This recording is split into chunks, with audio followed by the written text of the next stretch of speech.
沿途與他車廂中私奔般戀愛，再擠迫都不放開，祈求在路上沒任何的阻礙，令愉快旅程變悲哀。連續2次綠燈都過渡了，與他在外幾公里。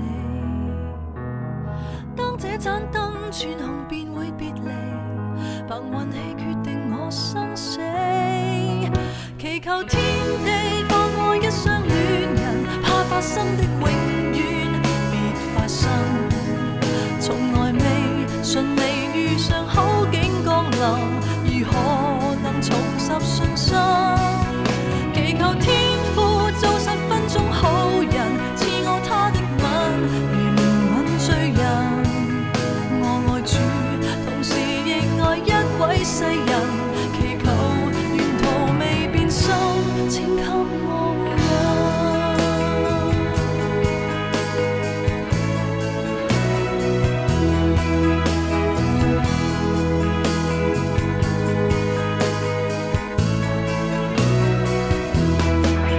為了他不懂禱告，都敢禱告，誰願眷顧這種信徒？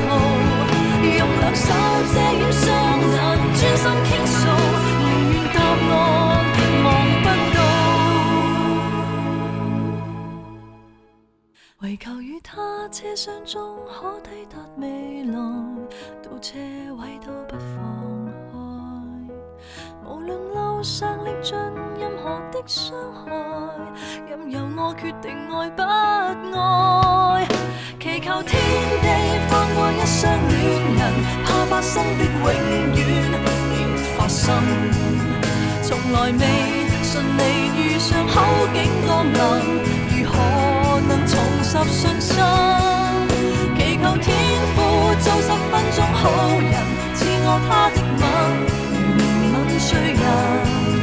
我愛主，同時亦愛一位愛人，祈求沿途未變心，請給我護蔭。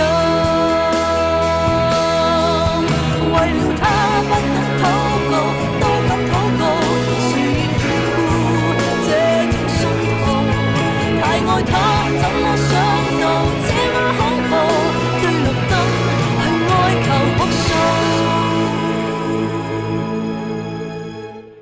然而天父並未體恤好人，到我睜開眼，無明燈指引。